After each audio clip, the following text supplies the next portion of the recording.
दुर्घटनेनंतर आता कोल्हापूरमध्ये सुद्धा राज्य उत्पादन शुल्क विभाग ॲक्शन मोडवर आलेला आहे आणि राज्य उत्पादन शुल्क विभागानं आता सगळीकडे छापेमारी करायला सुरुवात केली आहे। गेल्या 2 दिवसांमध्ये 40 गुन्हे दाखल करण्यात आलेले आहेत आणि 32 आरोपींना या बनावट दारू प्रकरणी अटक करण्यात आलेली आहे। 8,33,000पेक्षाही जास्त रकमेचा मुद्देमाल आता जप्त करण्यात आलेला आहे। आपण कोल्हापुरातनं ही मोठी अपडेट पाहतोय। गेल्या 2 महिन्यांमध्ये 466 गुन्हे नोंदवण्यात आलेले आहेत आणि तब्बल 2,88,85,000चा मुद्देमाल यात जप्त करण्यात आलेला आहे।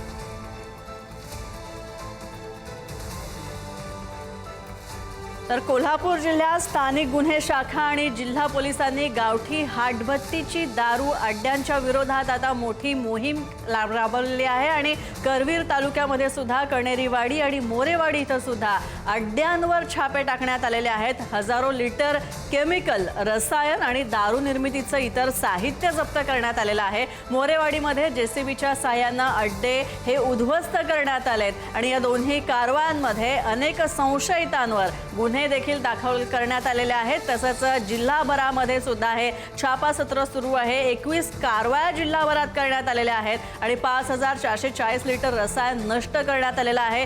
31 गुन्हे सुद्धा आतापर्यंत दाखल झाले आहेत।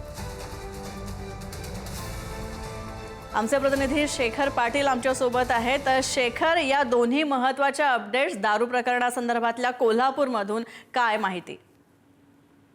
स्नेहा, आपण ही आकडेवारी पाहतोय। या आकडेवारीवरून एकच गोष्ट जी आहे ती लक्षात येते, जी म्हणजे जिल्ह्यात किती मोठ्या प्रमाणात अवैध गावठी दारू जी आहे ती सुरू होती, धंदे असे सुरू होते, हे त्यांनी दिलेल्या या कारवाईमधून आता समोर आलेत। आपण काय बोलायची गरज देखील नाही, कारण 2 दिवसातली आकडेवारी जर बघितली, राज्य उत्पादन शुल्क विभागानं केवळ जी कारवाई केली आहे त्यामध्ये 40 गुन्हे दाखल केलेले आहेत आणि 32 आरोपींना अटक केली आणि जवळपास 8.5 लाख रुपयाचा मुद्देमाल देखील जप्त केलेला आहे। दुसरीकडे कोल्हापुरातील एलसीबी विभागानं देखील कारवाई केलेली आहे, ज्यामध्ये 21 ठिकाणी असलेले गावठी दारूचे अड्डे जे आहेत ते नष्ट केलेले आहेत आणि या सगळ्या कारवायांमधून 5,000 पेक्षाही अधिक लिटरचं रसायन जे आहे ते जप्त केलेलं आहे आणि 31 गुन्हे दाखल झाले आहेत। यावरून एकच समजतं की कोल्हापूर जिल्ह्यात देखील मोठ्या प्रमाणात अवैध गावठी दारू जी आहे ती बनत होती आणि याच्यावरती यापूर्वी कधीही कारवाई झालेली नाही। मात्र पुण्यामध्ये जी दुर्घटना झालेली आहे त्या दुर्घटनेनंतर जे आहे ते प्रशासनाचे डोळे उघडलेत का,